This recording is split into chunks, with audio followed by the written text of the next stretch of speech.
Voilà, les bonnets rouges se rassembleront samedi à Carhaix, pratiquement au même endroit où en 1675 la révolte des bonnets rouges était née.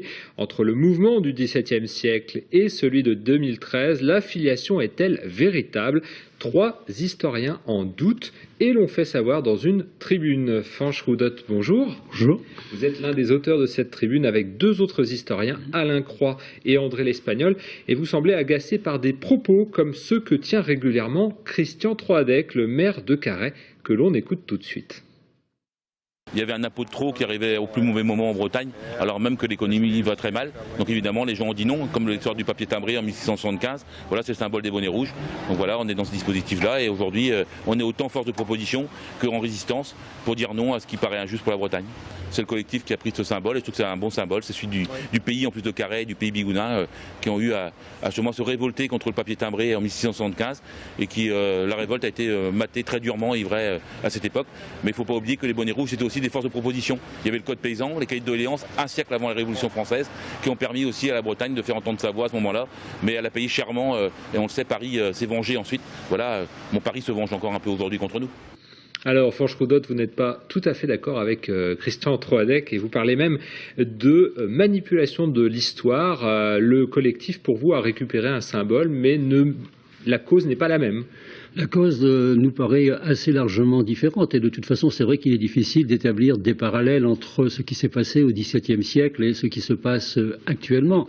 Je ne vais pas vous dire que je suis totalement en désaccord avec Christian Troadec, qu'il y a effectivement eu un détonateur fiscal de la révolte, mais la révolte de 1675, je veux dire, je parle de la révolte des bonnets rouges, hein, pas des révoltes urbaines qui, elles, avaient un caractère plus nettement antifiscal. La révolte des bonnets rouges, s'il y a eu cet élément déclencheur, s'est révélé être une révolte originale dans la France du XVIIe siècle. Et c'est une révolte qui était surtout tournée vers des seigneurs locaux et pas vers un pouvoir central, en l'occurrence le roi à l'époque. Contre le roi, non, mais de toute façon, là, si vous voulez, ce n'est pas original. Partout on crie « Vive le roi sans la gabelle »,« Vive le roi donc sans l'impôt ». Non, le fisc est évidemment, enfin les raisons fiscales sont évidemment importantes, mais elles sont à notre avis un peu secondaires par rapport aux autres raisons. En fait, les bonnets rouges qui se révoltent, ce sont des paysans.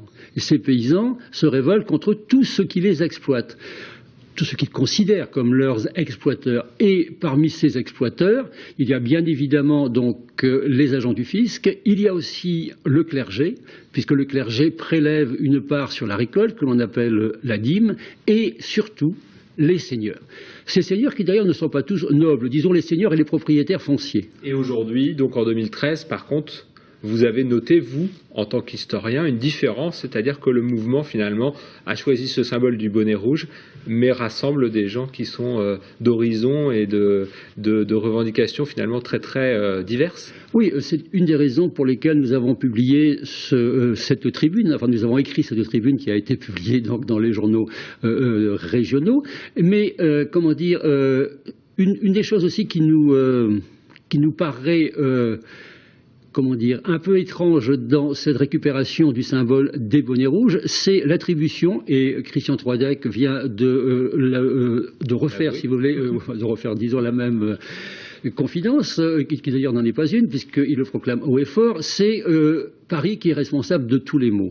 Alors, si c'est Paris qui sert de facteur d'unité aux bonnets rouges, puisque cela semble être le cas, cela nous étonne aussi dans la mesure où sans nier la responsabilité de l'État central, nous pensons qu'en Bretagne même, une partie des gens qui actuellement se plaignent sont parmi ceux qui sont responsables de la situation difficile de la Bretagne.